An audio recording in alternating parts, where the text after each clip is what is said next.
नमस्कार मंडळी, श्री स्वामी समर्थ. महाशिवरात्रीचा दिवस हा शिवभक्तांसाठी अत्यंत महत्त्वाचा मानला जातो. या दिवशी सर्व शिवभक्त महादेवांची मनोभावे पूजा करून त्यांच्या नावाने व्रत करतात. महाशिवरात्रीचा दिवस हा धार्मिकदृष्ट्या अतिशय महत्त्वाचा मानला जातो. आजच्या व्हिडिओमध्ये आपण महाशिवरात्रीच्या दिवशी प्रदोष काळात व निशित काळात पूजाविधी व शिवलिंगावरती अभिषेक म्हणजेच रुद्राभिषेक कसा करायचा हे जाणून घेऊ. त्यामुळे व्हिडिओ स्किप न करता शेवटपर्यंत पहा. महाशिवरात्रीच्या दिवशी सूर्योदयाच्या पूर्वी उठून अंघोळ करून आपल्या घरातील देवी देवतांची पूजा करणे, घरामध्ये शिवलिंग असेल तर शिवलिंगाची पूजा करणे, पूजा करून झाल्याच्या नंतर जवळ शिवमंदिर असेल तर तिथे तुम्ही शिवमंदिरामध्ये जाऊन महादेवांच्या चरणी प्रार्थना करा की हे शंभू महादेवा, आजपासून आजीवन शिवरात्रीच्या उपवासाचा संकल्प घेत आहे आणि तुमची इच्छा असेल, मनोकामना असेल, महादेवांच्या समोर शिवपिंडीसमोर उभे राहून तुम्हाला तिथे सांगायची आहे. महादेवाला जाताना तुम्ही दूध किंवा बेलपत्र, बेलाचे फळ, पांढऱ्या रंगाची फुले हे तुम्ही घेऊन जाऊन महादेवाच्या पिंडीवरती ते तुम्ही अर्पण करा. त्यांचे अनंत पटीने पुण्यफळ हे इतर दिवशी वाहिले जाणाऱ्या बेलपत्र किंवा पांढऱ्या रंगाचे फूल, त्याच्या ऑपोजिट शिवरात्रीच्या दिवशी वाहिले जाणारे पांढऱ्या रंगाचे फूल असेल, दुधाचा अभिषेक असेल किंवा बेलपत्र असेल, शतकोटी जन्माचे पुण्य या एका दिवसामध्ये आपल्याला वाहिल्या जाणाऱ्या पदार्थामुळे मिळते. त्यामुळे आवर्जून शिवमंदिरामध्ये जाणे आणि शिवावरती म्हणजे शिवलिंगावरती दूध असेल, दही किंवा पंचामृत असेल ते वाहण्याचा प्रयत्न करावा. पांढऱ्या रंगाच्या फुलाला विशेष महत्त्व या दिवशी देण्याचा प्रयत्न करा. जर आपल्याला मंदिरात जाणे शक्य नसेल तर तुम्ही घरी देखील अशीच पूजा शिवपिंडीवरती करू शकता. हे करून झाल्याच्या नंतर तुम्ही दिवसभरामध्ये जो तुमचा गुरुमंत्र असेल तो तुम्ही जप अवश्य केला पाहिजे. त्याच्यानंतर जो मंत्र महादेवाचा असेल, आता ओम नमः शिवाय या पंचाक्षरी जो मंत्र आहे तो मंत्र जप करू शकता. याच्यामध्ये तुम्ही नमः शिवाय किंवा शिवाय नमः या मंत्राचा जप करू शकता. आता प्रदोष काळामध्ये या दिवशी तुम्ही संध्याकाळी परत एकदा अंघोळ करायची असते. अंघोळ करून झाल्याच्या नंतर घरातल्या शिवलिंगाला तसेच देवी देवतांना दिवा अगरबत्ती आवश्यकपणे तुम्हाला करायची असते. बघा, मी मागचा एक व्हिडिओ टाकला आहे आणि त्या व्हिडिओमध्ये मी 4 प्रहराची माहिती सांगितली आहे. तर मला एका ताईंनी विचारले की प्रत्येक प्रहराला अंघोळ करायची का? तर नाही करायची, फक्त आपल्याला एकदाच संध्याकाळी अंघोळ करायची आहे. आता महाशिवरात्रीच्या बाबतीत असं सांगितलेलं आहे की मातीचे अर्थात पार्थिव शिवलिंग बनवून त्याची पूजा करणे हे सर्वश्रेष्ठ मानले गेलेले आहे. महाशिवरात्रीला आपल्या हाताने आपण जर मातीचे अथवा वाळूचे शिवलिंग बनवून त्यावर रुद्राभिषेक केला तर आपल्या कुटुंबावरचे अकाल मृत्यूचे भय टळते. तसेच आपल्या घरामध्ये देवी लक्ष्मीचा वास सदैव राहतो. म्हणजेच काय, देवी लक्ष्मी आपल्या घरामध्ये कायमस्वरूपी निवास करते किंवा नांदते. पण आपल्याला मातीचे किंवा वाळूचे शिवलिंग नाही बनवता आले तर आपल्याकडे जे शिवलिंग आहे त्याची सेवा करा. बऱ्याच जणांचा असा प्रश्न असतो की महाशिवरात्रीची पूजा, महाशिवरात्रीच्या दिवशी घरच्या घरी जो आपण रुद्राभिषेक करतो तर या दोन्ही पूजा वेगवेगळ्या आहेत. रुद्राभिषेक केला तरी महाशिवरात्रीची वेगळी पूजा करायची असते का? तर असं अजिबात नाही आहे. महाशिवरात्रीच्या दिवशी जर आपण रुद्राभिषेक केला तर सोन्याहून पिवळं. बघा, तुमच्या काही पर्सनल अडचणीमुळे जर तुम्ही रुद्राभिषेक करत नसाल तर महाशिवरात्रीची वेगळी पूजा मांडणी करून आपण पूजा करू शकतो. आता रुद्राभिषेक न करता वेगळी पूजा मांडणी म्हणजे काय? तर आपल्या देवघरामध्ये जे शिवलिंग आहे त्यावर आपण अभिषेक करायचा आहे. तुम्ही फक्त पाण्याने अभिषेक करू शकता किंवा पाणी आणि दुधाने अभिषेक करू शकता किंवा पाणी पंचामृताने अभिषेक करू शकता. आणि तो अभिषेक करताना आपण साधं सोपं 21 वेळा, 51 वेळा किंवा 108 वेळा ओम नमः शिवाय हा मंत्र म्हणून अभिषेक केला तरीसुद्धा चालेल. पण जर का तुम्हाला रुद्राभिषेक करायचा असेल तर रुद्राभिषेकमध्ये आपण बरेचसे मंत्र, स्तोत्र म्हणत असतो आणि ही सेवा खूप प्रभावी मानली जाते. आणि महाशिवरात्रीच्या दिवशी जर तुम्ही निशित काळामध्ये किंवा महाशिवरात्रीच्या दिवशी 4 प्रहरांच्या पूजेला खूप जास्त महत्त्व आहे. तर या 4 प्रहरांपैकी कोणत्याही एका प्रहरावर तुम्ही रुद्राभिषेक केला तर अतिशय उत्तम मानलं जातं.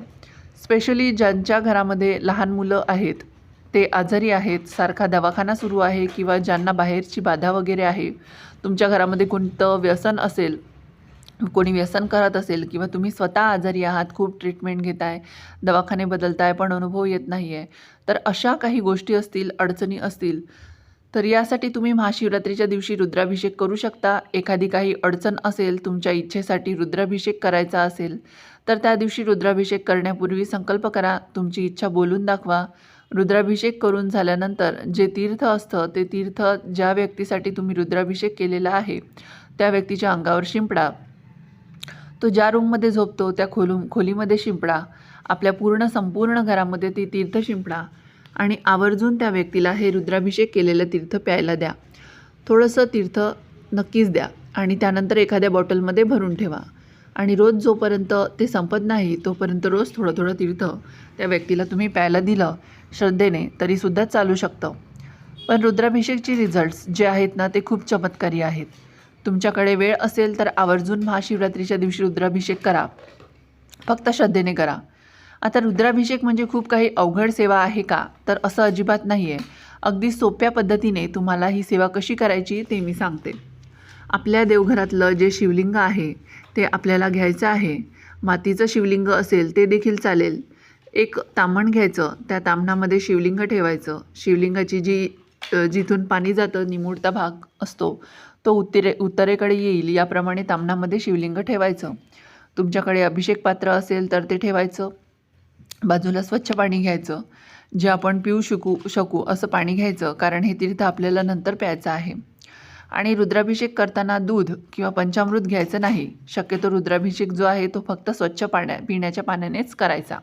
मग ते पाणी उष्ट केलेलं नसावं. गळती असेल तर गळतीमध्ये थोडं थोडं पाणी टाकायचं. आणि आता जी तुम्हाला मी स्तोत्रमंत्र सांगणार आहे ती तुम्हाला स्तोत्रमंत्र फक्त म्हणायचं आहे. आणि या गळतीमधलं पाणी जसं जसं कमी होईल त्यामध्ये आपण पाणी ओतत जायचं. आपल्याला व्यवस्थित वाचन करता येतं. आता तुमच्याकडे हे अभिषेक पात्र नसेल तर एखाद्या तांब्यामध्ये मोठ्या भांड्यामध्ये पाणी घ्यायचं आणि जी पळी असते अभिषेकाची त्या पळीने त्या शिवलिंगावरती आपल्याला अभिषेक करायचा आहे. आता जे सांगणार आहे ते मंत्रस्तोत्र म्हणून जेव्हा आपण हाताने अभिषेक करतो त्यावेळेला अभिषेकही करायचा, मंत्रस्तोत्रही वाचायचे. हे थोडंसं अवघड जातं.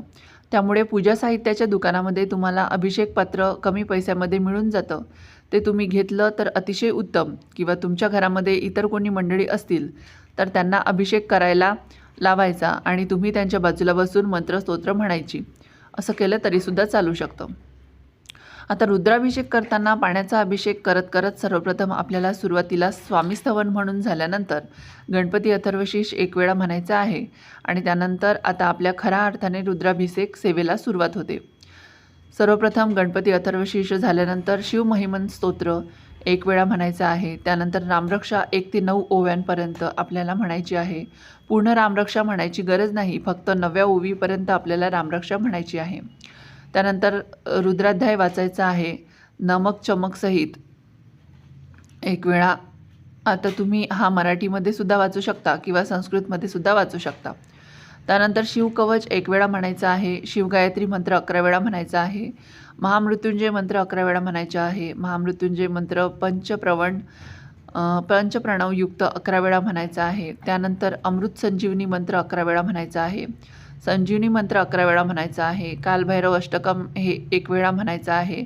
आता इथे आपली ही सेवा पूर्ण होते.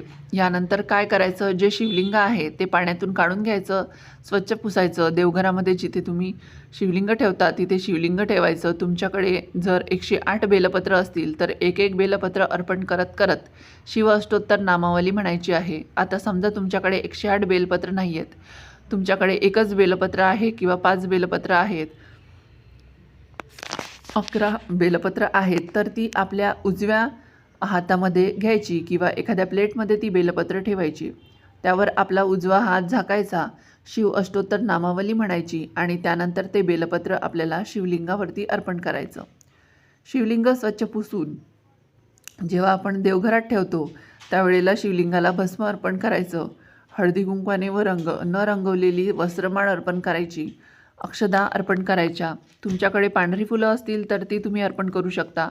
बेलफळ असेल तर ते तुम्ही अर्पण करू शकता. धोत्र्याचे फूल, धोत्र्याचे फळ अर्पण करू शकता आणि मग आपल्याला शिव अष्टोत्तर नामावली म्हणत म्हणत जी बेलपत्र आहे ती अर्पण करायची आहेत. या प्रकारे साधा सोपा आपला रुद्राभिषेक घरच्या घरी झालेला आहे. अभिषेक झाल्यानंतर सुरुवातीला सांगितल्याप्रमाणे ते तीर्थ काढून घ्यायचं आणि स्पेशली ज्या व्यक्तीसाठी तुम्ही ही सेवा केलेली असेल त्या व्यक्तीला प्यायला द्यायचं आहे. आणि समजा 5-6 दिवसांमध्ये ते तुमचं तीर्थ संपलं, त्यानंतर येणारा जो सोमवार असेल, तुम्हाला जर हवं असेल तर त्या सोमवारीसुद्धा तुम्ही रुद्राभिषेक करू शकता आणि तसं तीर्थ बनवून ठेवू शकता आणि पुढच्या सोमवारपर्यंत ते तीर्थ रोज तुम्ही त्या व्यक्तीला पिण्यासाठी देऊ शकता. आता समजा तुमच्या जागेमध्ये, तुमच्या घरामध्ये काही वास्तुदोष आहे, तर प्रत्येकालाच बघा वास्तू पूर्णपणे बघणं, सगळ्या रेमेडीज करणं हे शक्य होत नाही किंवा बऱ्याच जणांना वास्तुदोषामुळे घरामध्ये काही त्रास होतात. तर अशा वेळेला आपल्याला आपल्या वास्तूसाठी जे काही आपल्या घरात वास्तुदोष आहेत ते दूर व्हावेत यासाठी सुद्धा आपण रुद्राभिषेक करू शकतो आणि ते तीर्थ दररोज आपल्या घरामध्ये शिंपडू शकतो.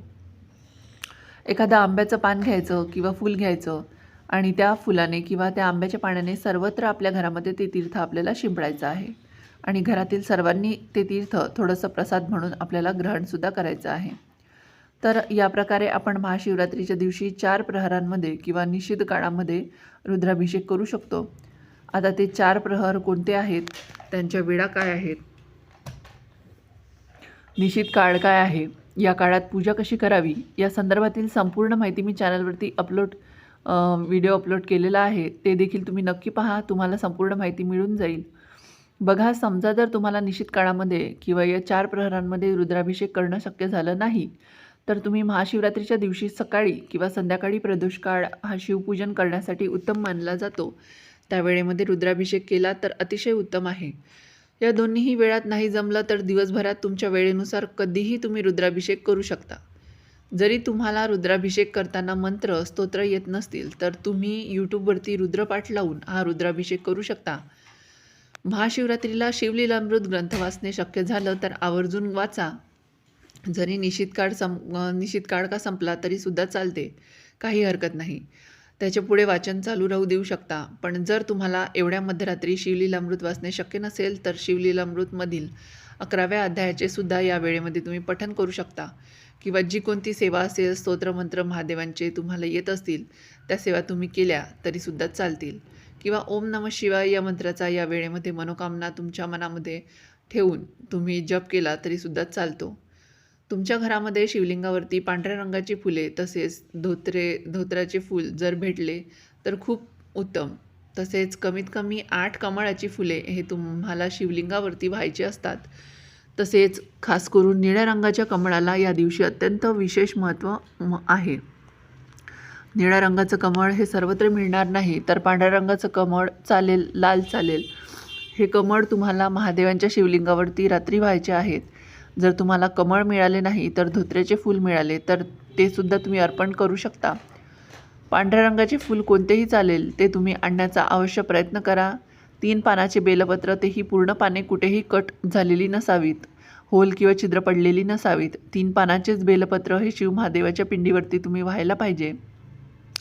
याचबरोबर प्रहर काळात शिवपिंडीवर डाळिंबाचा रस, उसाचा रस तसेच नारळाच्या पानाचा अभिषेक अवश्य करू शकतो. पण नारळाचे पाणी तुम्हाला जो हिरवा नारळ आहे त्याच नारळाचे पाणी अभिषेकासाठी चालते. जो आपण देवाला नारळ फोडतो त्या नारळातील पाणी अभिषेकासाठी चालत नाही. शिवलिंगावर त्रिपुंड चंदन लावायचं आहे, तर हे घरातील शिवलिंगापाशी रात्री आपल्याला करायचं आहे. आता आपण या 4 प्रहराची वेळ थोडक्यात जाणून घेऊया. प्रथम प्रहर सायंकाळी 6:01 सुरू होतो तर रात्री 9:23 आहे. द्वितीय प्रहर 9:23 सुरू होतो, तो 12:35 आहे. तृतीय प्रहर रात्री 12:35 पहाटे 3:47 आहे. चौथा प्रहर 3:47 6:59 आहे. निश्चित काळाची वेळ 15 तारखेला मध्यरात्री 15:28 ते 1:18 असणार आहे.